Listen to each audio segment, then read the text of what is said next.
In some neighborhoods around the We Energy's power plant, some people are developing breathing problems and serious diseases. We're talking close to 20 families, including the Pringles, the Hubs, and the Micknas, just to name a few. It's not the smoke coming from the power plant they believe is the problem, but they think this huge coal pile out front is unsafe. Now they want better regulation.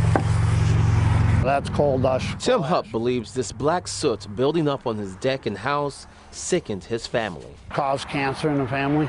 His brother Mike died at age 36. Last year, Tim lost both his sister Pam and another brother, Max.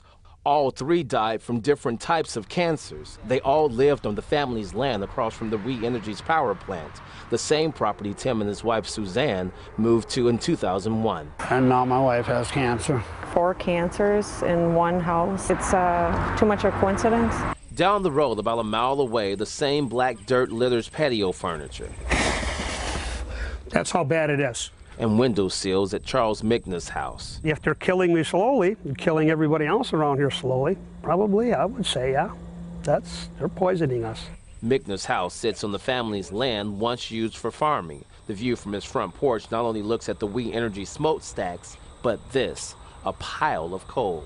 Charles and his family say they have horrible respiratory problems.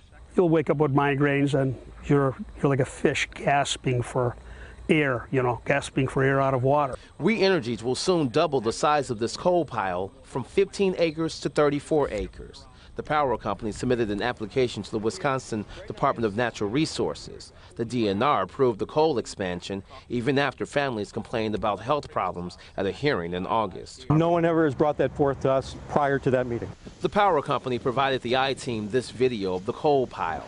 It shows devices in place where the coal is sprayed with water to minimize any dust the wind would blow.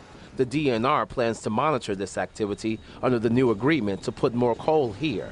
We Energy spokesperson Brian Manthe insists the coal in the pile and sitting in the train cars is safe. Would you raise your family there? I would not. It would not be a factor in my decision to live there. Neighbors filmed their own video of the coal pile. It shows the wind blowing and lifting the coal dust. On this day, a black plume circulated. This is what worries neighbors and what they argue is causing breathing problems. And the wind picks up. It'll hit you and you can actually feel the particles. It's the blowing coal dust which forced Bill Pringle to move his family. There's a lot of people focusing on this now. Last year, when the I-Team met the Pringles, they lived just more than 2 miles from the power plant. Bill's wife and son required 2 daily breathing treatments. He filed a lawsuit after independent test results found positive identification of coal dust inside his home. Last year, We Energy's quote was, "It's only the Pringle family." That's what they said. It's only me. It's only my wife. It's only my kids. Pringle's attorney withdrew the lawsuit to allow more residents to join. Pringle claims he took a huge financial loss by leaving their house. The breathing issues it's like night and day. The medication usage is way down from what we were at. So if the Pringle family complained a year ago and more families are claiming the coal is making them sick, it begs the question, where's the help? Who is regulating and looking into their concerns? That would be the DNR. So DNR, where are you? The DNR declined to sit down and answer the I-Team's questions, but through several emails told us in part that prior to the hearing to expand the coal pile, the department had not received a complaint about coal dust in several years. The DNR said it followed up with We Energies, who said the power company received 5 citizen complaints in 2 years, and the power company worked out a settlement for about 4 of those complaints. The DNR added it would have checked into the complaints if we had received them. We live in an area that's contaminated. This check from We Energies to Tim Hupp shows the power company paid to power wash his property.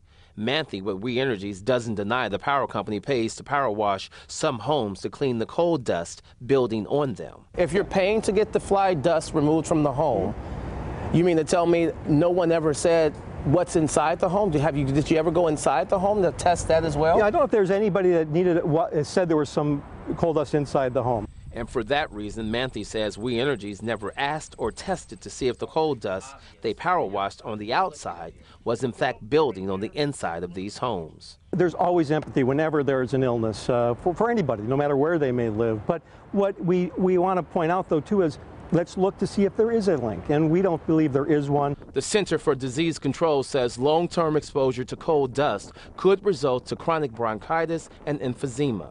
We Energy says over the past 10 years, they tested the exterior on 33 homes for coal dust. 9 homes had evidence of coal dust, but they insist none were at dangerous levels. It was never at those levels, and we never were approached about any health concerns. But for Tim and Suzanne Hupp, it's clear to them what's inside. In the house, it's a daily cleaning of the soot, the black soot.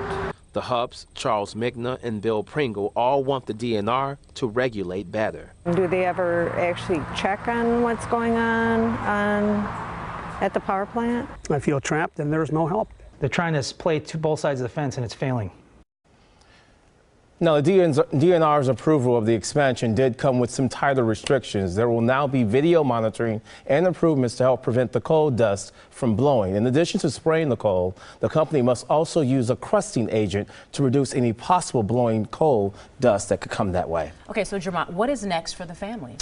Well, Shannon, the attorney and We Energies are working to find an independent company that they both can agree upon to finally do tests inside of those homes. That will determine whether or not coal dust actually exist inside any of these homes. Interesting. Jermont, thanks so much. The I-Team investigates for you.